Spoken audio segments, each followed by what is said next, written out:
We're going to talk about ways to troubleshoot asymmetries in your form. We're going to use the single leg glute bridges for it. For me, I was getting problems here when I run too far in a row. It takes a lot to act up, but I found the asymmetry. So watch this. Look, see the single leg glute bridge? There's a couple on that side. And see the single leg glute bridges?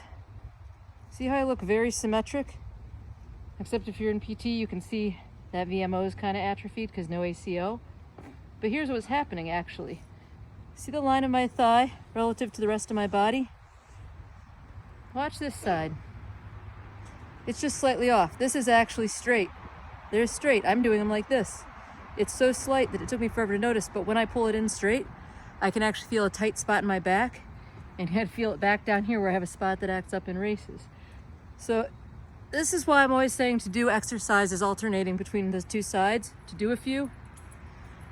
And it might even be a good idea to get a friend with a camera and do a few, because some people it's a drop of the hip. For me, it was a letting this wander out.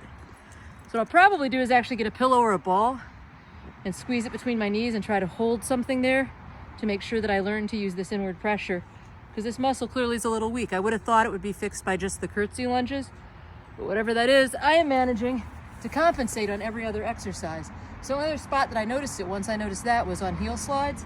Same thing, when I go to slide my heels out, I actually let this air a little bit outside and not this one.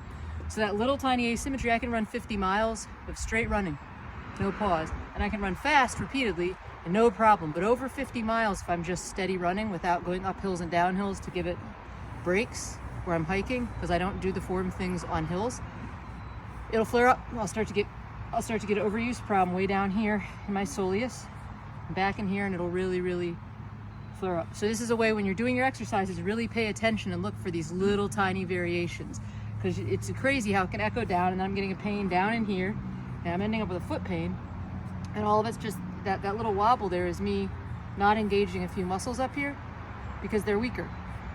And once I learn to engage them better, I'm going to line up better.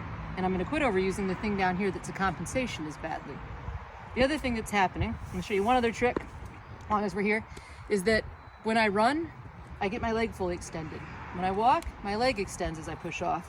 When I jog, and I'm going to keep jogging for hours and hours pace, what I tend to do is sit. We all do it. I sit down a little. I close this. I don't get an extension. I could actually run tall and jog very slow and still get, even with this tiny turnover, get a full extension here, but I don't always. And that failure to do that will also overuse your calf and cause you hip flexor trouble. So for example, I can stand and flex my butt. Right now I'm flexing the part of my butt I use for a glute bridge while standing up, keeping my body upright.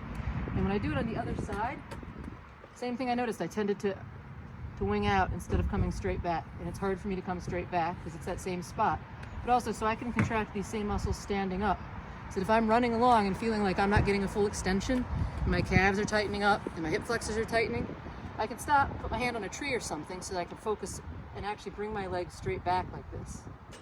And you should actually feel your butt tighten. Just put your hand on your butt and feel it.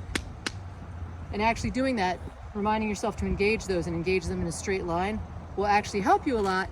If you're mid-run, you're like, I'm getting tweaky. Sometimes it'll be right here. Sometimes it'll be down in your foot. It's whatever your tweaky spot is. These are tricks and ways of troubleshooting. Just make sure you watch for that little, in me it's doing that instead of keeping it in line. Some people it's turning in. Pay attention to your two sides. See how symmetric you are. Good luck, guys.